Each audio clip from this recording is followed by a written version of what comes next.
할렐루야. 아멘. 오늘 설교 제목 먼저 보내셨나이다 라는 제목으로 말씀 증거하겠습니다. 우리 상한송 다 아시는 것처럼 요셉은 꿈을 꾼 자였습니다. 그 꿈을 아버님과 형제들 앞에서 말을 했는데 너무 질투가 났는지 이제 형제들이 그 요셉을, 어린 동생을 다른 사람에게 팔아 넘겼습니다. 이런 우여곡절 끝에 요셉은 애굽의 이제 국무총리, 현 이집트의 국무총리가 되었고, 그 가운데 이제 형제들과 다시 만나는 장면, 이렇게 창세기 후반부를 통해서 우리가 알 수 있습니다. 본문의 주된 사람들은 요셉과 그 형제들, 다시 만난 사람들입니다. 요셉의 사건 등은 이제 현대인들에게 조금은 현실성이 좀 떨어지지 않나 이해되어지기도 합니다. 당시 그 옛날의 상황적 배경을 고려해 본다면 일종의 인간 승리 혹은 성공담을 보여주면서도 너무 극적인, 너무 극단적인 상황들이 있어서 요셉이 겪어야만 했던 약 20여 년의 아픔의 경험이 너무 고달픈 것이 아닌가라고 느껴지기도 합니다. 대략적으로 요셉의 형들이 요셉을 다른 사람에게 팔았을 때 형들과 또 아버지와 물리적으로 이별했을 때부터 다시 만났을 때까지 간격을 한 23년, 25년 정도 보고 있습니다. 요셉이라는 인물은 가족 상실의 아픔, 또 가족으로부터 버림을 받은 아픔, 그럼에도 불구하고 주 안에서 바르게 성장한 모델로서 제시되어지면서 하나님께서 그를 끝까지 이끄셨다, 그런 대표적인 인물로 우리는 이해하고 있습니다. 또 이 통일 신학에 있어서는 남한이 따뜻하게 북한을 맞아주어야 하는 책임이 있다라는 성경적인 근거 구절 및 예를 들 때 이렇게 요셉 또 그 형들과의 재회, 다시 만남을 예를 들고 있습니다. 이스라엘 등 그 지역에 흉년이 들어서 야곱의 아들들 곧 요셉의 형들은 애굽으로, 이집트로 음식을 받으러 왔습니다. 여기에 이들을 맞이한 한 사람이 있었으니 바로 요셉입니다. 23년 전, 25년 전 그 형들이 자신들이 다른 사람에게 팔아넘겼던 그 동생 요셉이 이제는 형들을 맞이하고 있습니다. 정말 신기한 것은 약 20년이 넘은 시점에도 불구하고 요셉은 형들을 알아봤다라는 것입니다. 당시에는 사진, 영상 등 기억할 장치가 굉장히 제한적이었음에도 불구하고 요셉은 23, 4년, 25년 만에 만난 그 형들을 알아보았다, 이렇게 성경은 말씀하고 있습니다. 이를 보건대 아주 조심스럽지만 요셉은 나름대로 아버지와 형들과 떨어진 약 20여 년 동안 자신의 형제들, 자신의 아버지 얼굴을 잊지 않기 위해서 매일같이 기억하지 않았을까라고 생각되어집니다. 잊지 않기 위해서 노력하지 않았나, 요셉 입장에서 그렇게 이해되어지기도 합니다. 요셉이 형들을 만날 때 본인은 애굽의, 이집트의 국무총리였습니다. 형들을 만납니다. 요셉의 형들과 다시 만난 시기를 대략 23년, 25년 만에 만난 것으로 이해됩니다. 본문 1절과 2절을 보면 요셉의 감정을 그대로 보여주고 있습니다. 정을 억제하지 못한 채 주변 사람들로 하여금 요셉은 물러가라 합니다. 그리고 큰 소리로 요셉이 웁니다. 이 울음소리가 얼마나 컸던지 바로의 궁중에 다 들렸다 합니다. 요셉의 머릿속에서 여러 장면들이 지나갔을 것입니다. 형제들이 자기를 버린 시점부터 억울한 옥살이, 그리고 지금의 애굽의 국무총리까지 여러 장면들이, 인생의 여러 장면들이 머릿속을 지나갔다 이해되어집니다. 본문 3절부터 5절까지는 일방적으로 요셉이 자신의 정체를 드러내는 장면입니다. 요셉의 말 자체입니다. 아버지 야곱에 대한 안부를 묻는 요셉입니다. 이는 요셉 자신이 자신의 정체를 드러낸 후 정식으로 아버지 야곱에 대한 안부를 묻는 장면이기도 합니다. 본문 3절 후반절을 보면 요셉의 형들이 너무 놀란 나머지 아무 말도 못합니다. 약 20몇 년 전에 팔았던 동생 요셉이 다시 만난 것도 참 신기하고 참 놀라운데, 애굽에 이집트의 총리에 있으므로 이렇게 만난 극적인 만남을 한 지금 상황이 참 너무 놀랍습니다. 사람이 너무 놀라면 말이 안 나온다는데, 이 사건 가운데 요셉의 형들을 말하는 것 같습니다. 본문 3절 보니까 요셉이 그 형들에게 말을 건넵니다. 이르되 나는 요셉이라, 나는 요셉이라. 내 아버지께서 아직 살아계시나이까?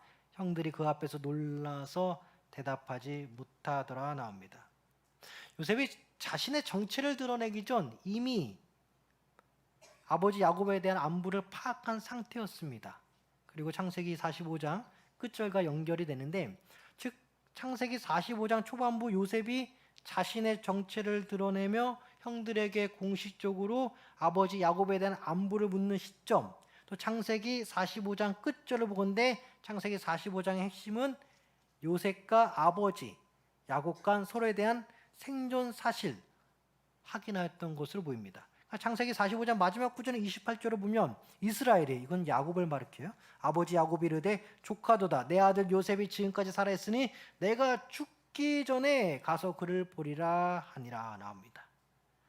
그러니까 요셉이 아버지 안부를 공식적으로 물어봤고, 또 아버지 야곱이 요셉이 보낸 수레를 보고, 와, 정말 내 아들이 살아있고 내 아들이 정말 이집트의 국무총리가 되어서 나를 이렇게 찾으러 오는구나, 나를 데리러 오는구나, 그렇게 보면서 아버지와 아들 간의 안부를 묻는 45장 처음과 끝부분을 우리가 확인할 수 있겠습니다. 본문 4절 보니까 요셉이 형들에게 이르되 내게로 가까이 오소서. 아무 말도 못하는 형들에게 내게로 가까이 오라. 그들이 가까이 가니 이르되 나는 당신들의 아우 요셉이니 당신들이 애굽의 이집트의 판자라 말합니다. 이어서 본문 5절 보니까 당신들이 나를 이곳에 팔았다 해서 근심하지 마소서, 한탄하지 마소서. 하나님이 생명을 구원하시려고 나를 당신들보다 먼저 보내셨나이다 라고 나옵니다. 국무총리로 될 때부터 이집트 애굽왕의 꿈을 해석함으로 국무총리가 되었고, 또 그 꿈의 내용은 흉년과 또 풍년이 있을 것이다. 그 흉년을 맞았을 때 주변에서도 애굽 이집트로 많이 와서 음식을 꾸러 올 텐데, 그 가운데 요셉이 자신을 판 형들을 20몇 년 만에 다시 만나는 장면 계속해서 보고 있습니다.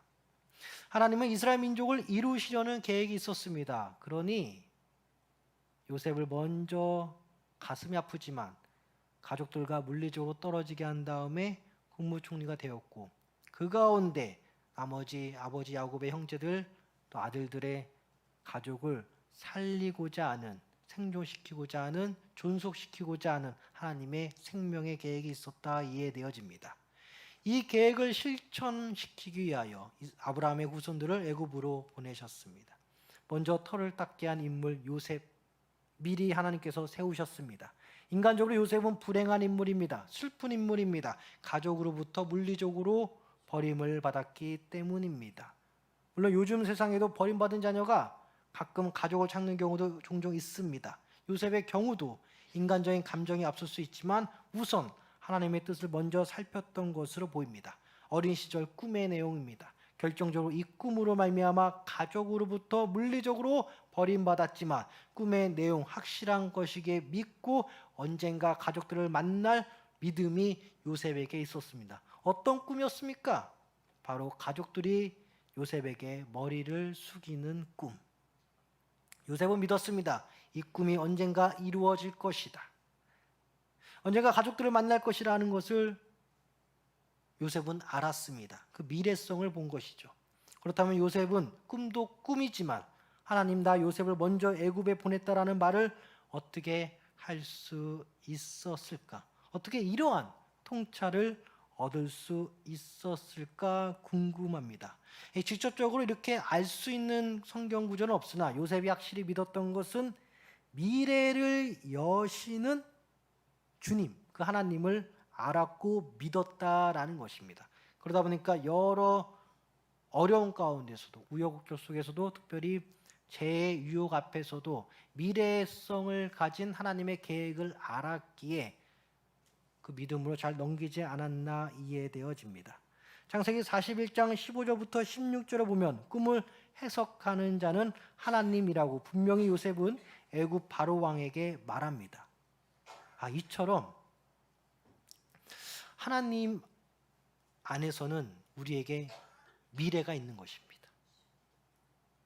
내 꿈을 해석하신 분이 하나님이시고 내 꿈을 해석해 주시고 말하게 하신 것도 하나님이시니 그 꿈대로 이루어질 것이다 라는 믿음이 요셉에게는 있었습니다. 그리고 흔들림이 없었습니다. 미래의 일에 대한 계획과 섭리는 오롯이 주님께 달려있다. 바로왕 앞에서 담담히 말했고 그 전에 억울한 옥살이 가운데서도 그 이스라엘 고관들에게, 애굽의 고관들에게 말하였습니다. 젊은 청년 요셉의 신앙 고백과 같은 말을 통해 요셉은 자신의 인생을 하나님의 관점에서, 하나님의 미래적 관점에서 하나님의 미래성을 가지고 자신의 인생을 통찰할 수 있었다 이해되어집니다. 그러기에 우리 자녀들이 어떠한 하나님을 믿어야 되냐? 바로 나를 향한 하나님의 미래 계획이 분명히 있다. 이 하나님을 믿어야 됩니다. 창세기 41장 15절 16절 보면 바로가 요셉에게 이르되 내가 한 꿈을 꾸었으나 그것을 해석하는 자가 없더니 들은즉 너는 꿈을 들으면 능히 푼다 하더라. 요셉이 바로에게 대답하여 이르되 내가 아니라 하나님께서 바로에게 편안한 대답을 하시리다 라고 요셉은 바로 왕에게 말합니다. 네, 그렇습니다. 요셉이 하나님을 믿었고 요셉은 하나님의 말로 미래를 역전시켜 주시고 미래를 이끌으시고 미래를 인도하시고 미래의 상황을 언제든지 변화시켜 주시고 미래에 계획된 일을 그대로 철저히 섭리하시고 작정하실 것을 하나님의 손안에 있다는 것을 분명히 알았다라는 것이죠. 요셉이 이해한 하나님의 뜻, 가족들의 생명을 연명하기 위하여, 존속시키기 위하여, 존재하기 위하여 나를 먼저 보내었구나. 어디로? 애굽으로, 이집트로. 기근으로 말미암아 야곱의 아들들, 즉 요셉의 형들이 먹을 것을 구하기 위하여 애굽으로 옵니다. 요셉을 만납니다. 이후 야곱의 후손들이 애굽에서 정착을 합니다. 그리고 약 400년 또 430년 뒤에 애굽을 탈출합니다. 출애굽합니다. 바로 약속의 땅 가나안으로 갑니다. 요셉의 개인적인 아픔이, 요셉의 개인적인 슬픔이, 요셉의 개인적인 어려움이 결국은 요셉의 가족과 또 이스라엘 민족을 형성하는 데 있어서 쓰임 받았는데 그럼에도 불구하고 슬픔에도 불구하고 어려움에도 불구하고 요셉이 지금의 상황을 이해할 수 있었던 이유는 바로 하나님이 나를 향한 계획이 있었다라는 것을 알고 있었기 때문에 버틸 수 있었다 이해됩니다. 실수든 고의든 그것을 통하여 하나님은 뜻을 이루십니다. 요셉의 꿈은 하나님의 뜻을 보여주었습니다. 요셉을 판 형들의 고의적인 악행, 그것이 고의든 실수든 간에 그것도 역시 하나님의 계획 가운데 있었다라는 것이고 이것을 요셉이 이해하였다라는 것입니다. 그러기에 사랑하는 성도 여러분, 어느 누구나 나에게 실수할 수 있습니다. 어려움을 줄 수 있습니다.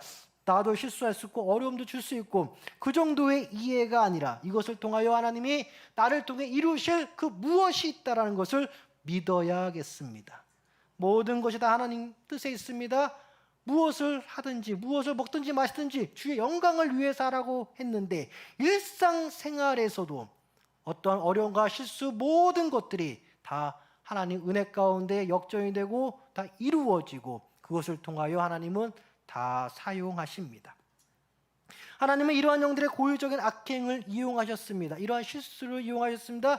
이러한 아픔을 이용하였습니다. 참 아이러니하게도 꿈 때문에 형들에게 버림받은 요셉, 질투받아 꿈 때문에 형들에게 버림받은 요셉, 이 꿈 때문에 애굽의 국무총리까지 갔습니다. 그렇습니다. 나의 무언가 때문에 질투받거나 나의 무언가 때문에 어려움을 당하거나 나의 무언가 때문에 슬퍼할 때 우리 사랑하는 성도님들 믿음으로 고백하시기 바랍니다. 이것을 통하여 하나님은 나를 높이시리라. 할렐루야. 하나님은 인간의 실수도 고의도 이용하시는데, 나의 연약한 것도 이용하시는데, 더욱이 나에게 할 수 있는 능력 주시는 그것까지도 이용하셔서 나를 사용하신다. 인간에게는 실수받고, 인간에게 어려움받고, 인간에게 아픈 상처를 받을 수 있는 나의 그 능력이 하나님의 능력입니다. 그러기에 그 능력 주신 하나님 안에서 나는 무엇이든지 할 수 있다. 어려움 가운데서도, 기쁨 가운데서도, 어떤 상황에서도 무엇이든지 할 수 있다. 물론 모든 인간의 실수와 제약들이 하나님의 계획 가운데 이루어졌다라고 막 100% 말하기에는 우리가 이해하기 좀 힘든 점도 있습니다. 하지만 성경 말씀에 분명히 잠언 16장 4절, 여호와께서 온갖 것을 그 쓰임에 적당히 지으셨나니 악인도 악한 날에 적당히 사셨느니라. 로마서 9장 21절, 토기장이가 진흙 한 덩이로 하나는 기 있을 그릇을, 하나는 천이 있을 그릇을 만들 권한이 없느냐? 하나님은 생명을 구원하시기 위하여 독생자 주 예수 그리스도를 이 땅에 보내셨습니다. 하나님의 큰 계획은 생명 구원입니다. 살리는 것입니다. 그러나 사람은 좀 이와 반대되는 경향으로 인생을 살아가기도 합니다. 이 계획 가운데 우리는 한몫 쓰임받는 것이고, 쓰임받는 것이 거창한 것이 아니라 생명을 구원하기 위한 하나님의 큰 계획성을 우리의 미래성으로 연결해서 바라보는 것이말로 정말 주님께 쓰임받는 것이죠. 그래서 우리 인생 가운데 우리 미래성, 과연 하나님이 나를 향한 계획이 무엇인가, 그것을 발견하는 것이야말로 그때부터 우리의 자녀들은 살아난다는 거예요. 어떤 어려움에서 다시 살아난다는 거예요. 아프고 넘어지고 힘들어도 그 미래성, 하나님이 나를 향한 미래성, 구원의 그 계획하심, 이 땅 가운데 나를 어떻게 사용하고자 하는 그 미래성만 발견해도 우리 자녀들은 주님께 쓰임받는 것입니다. 어떠한 상황에서도. 자, 요셉의 입장에서 하나님이 자신에게 보여주신 꿈도 이루어졌습니다. 아, 형들이 나에게 정말 고개를 숙였구나. 자신의 형들이 자신에게 머리를 내렸습니다. 또한 억울한 옥살이 중 애굽의 고관들의 꿈을 해석해 줬고, 이 꿈 해석대로 되었습니다. 이를 계기로 애굽의 바로 왕까지 만난 바로 왕의 꿈을 또 해석해 주었고, 당심하더라도 꿈의 해석은 미래를 예측하는 도구 중 하나였다라는 거예요. 우리의 미래는 주님 손에 달려 있습니다. 다 알고 있습니다. 우리 입장에서는 당장 내일 일도 모르지만 내일 일까지 우리의 미래는 다 주님 손에 있는 것이죠. 그럼에도 주님께서 우리에게 주시는 미래성은 바로 생명을 위한 것, 생명을 위한 것, 모두가 다 함께 생명을 위한 동참에 참여하게 한다 라는 관점에서 우리의 미래성을, 우리 교회의 미래성을 바라봐야 합니다. 재미있는 것은 오늘 본문 창세기 45장 후반부에 이제 요셉이 형들을 하여금 아버지 야곱을 모셔오라 하면서 형들을 이스라엘로 다시 야곱에게 보내는 장면이 나옵니다. 이때 요셉의 말이 재밌어요. 창세기 45장 24절, 이에 형들을 돌려보내며, 이제 아버지 모시고 오라, 돌려보내며 형들에게 이르되 당신들은 길에서 다투지 말라 하였더라. 요셉의 걱정이 되는 거예요. 아버지 모시러 다시 보낸 그 형들이 길가에서 서로 다툴까 봐 걱정이었던 것이죠. 요셉의 예상이 있었을 것입니다. 형들이 약 20몇 년 전 나 요셉을 팔고자 했을 때 형들은 그 당시 자신들의 모습을 생각하면서 다툴 가능성을 말이죠. 이를 미연에 방지하고자 요셉은 형들에게 아버지 야곱에게 이스라엘에게 다시 보내면서 창세기 45장 24절, 이에 형들을 돌려보내며 그들에게 이르되 당신들을 길에서 다투지 말라. 다투지 말라. 요셉이 형들을 걱정하는 거예요. 자신을 버린 형들을 걱정하는 거예요. 아버지 안부도 묻지만 형들을 걱정하는 것. 단순히 각오를 덮자는 것이 아니라, 단순히 나 지금 잘 되었으니까 난 마음이 넓어졌어, 단순히 난 지금 잘 되었으니까 예전 일 가지고 서로 싸우지 마, 이렇게 말할 수 있는 여유, 그런 게 아니라 미래성을 가진 하나님을 이해하니까 더 이상 과거에 얽매이지 않겠다라는, 얽매이지 않아도 된다라는 요셉의 담대한 신앙 고백이 어떻게 나오냐? 형들이여 길가에서 싸우지 마세요.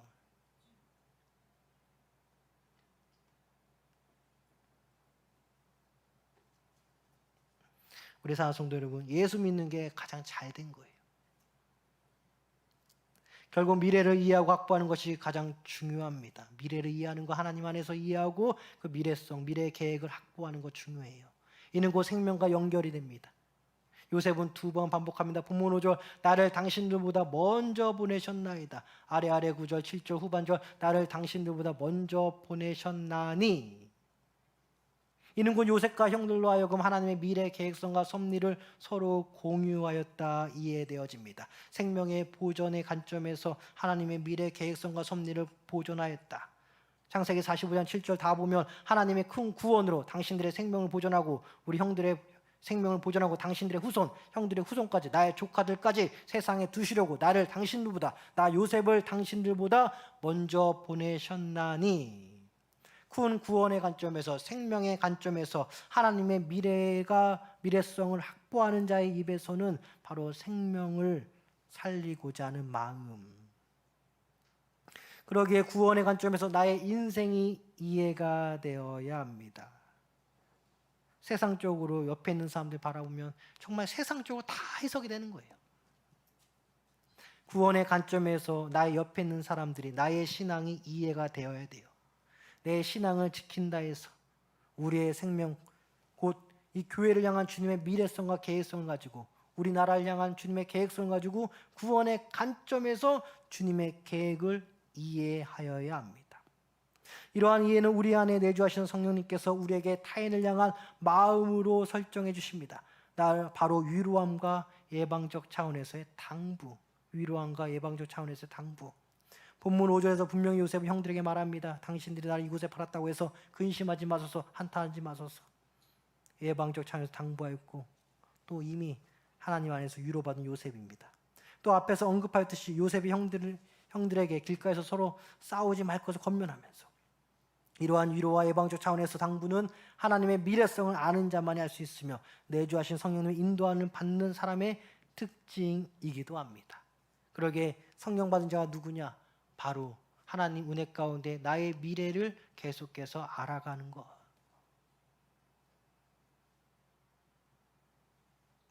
약 20여 년 전 형들이 어린 동생 요셉을 팔고자 했을 때 형제들끼리 서로 자신의 의견 내세웠습니다. 이때는 단순히 형들 자신들의 눈에 멀어지게 하는 것이 목적이었어. 이러한 과거와 현재까지 얼마나 요셉의 형들 자신들을 괴롭혔는지. 나중에 아버지 야곱이 죽고 장례를 치를 때 아버지 죽었으니까 형들이 이제 걱정이 돼요. 불안하죠. 아버지 야곱이 소천했으니 요셉은 분명히 우리들에게 복수할 거야. 두려움이 있었습니다. 이때 요셉이 울면서 말합니다. 창세기 50장 19절 20절 내가 하나님을 대신하리까. 당신들은 나를 해하려 하였으나 하나님은 그것을 선으로 바꾸사 오늘과 같이 많은 백성의 생명을 구원하게 하시려 하셨나니. 그러면서 우리 함께 다 같이 살자. 그래서 이스라엘 민족이 형성이 되고 약 400년, 420~30년 뒤에 출애굽을 하게 됩니다. 이때 요셉이 아빠 야곱 소천한 이후 자기 형들에 대한 복수를 행했다면 이스라엘 민족들은 형성되지도 않았고 가나안 땅, 적과 꾸리는 가나안 땅 가지도 못해요. 사람이 없으니까. 400몇십 년간 하나님께서 이스라엘 민족 형성될 때까지 사람이 불어날 때까지 그 400몇십 년간을 하나님께서 애굽에 이스라엘 백성을 가둬놨잖아요. 우리 사랑성도님들 참 그렇습니다. 내가 어딘가에 가두었다고 참 느껴질 때 어떤 회사든 어떤 사업장이든 뭐 어디든 간에 우리 가족이든 간에 우리 교회도 마찬가지로 어디 가두움 받았다는 느낌이 들 때 꼭 하나님의 미래를 바라보셔야 돼요. 그거 안 보면 자꾸 회사에서 나가고 싶고 사업 그만두고 싶고 이 가정에서 그냥 멀어지고 사우나 가고 싶고 교회 안 나오고 어디 뭐 맨날 여름휴가 가고 싶고 그냥 자꾸 도망가려고 하는 거예요. 내가 어딘가 소속되고 어딘가 가두었다고 그냥 그 답답함에 자꾸 인간적인 생각만 앞서면은 자꾸 거기를 벗어나고 싶은 거예요. 근데 하나님의 미래성 가운데 내가 지금 갇혔지만 내가 지금 요셉처럼 애국 가운데 갇혔지만 과연 나를 향한 하나님의 뜻이 나를 통해서 이루어질 우리 가족의 미래가 또 나를 통해서 우리 교회가 받을 은혜가 어떤 것인지 하나하나 세가면서 기도하면 성령 받은 사람으로서 오늘 가두움이 내일의 행복으로 계속 이어지는 거예요.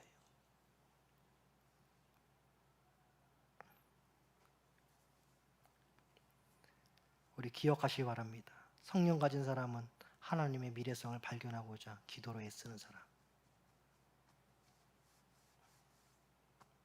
또 성령 받은 사람은 부모를 잊지 않고 더욱이 나를 버린 형들까지 그 얼굴 잊지 않기 위해서 기억하는 사람. 사람을 잊지 않는 사람, 사람을 버리지 않는 사람, 바로 성령 받은 사람입니다. 언젠가는 만나게 될 사람들의 얼굴을 잊지 않으려 했던 요셉.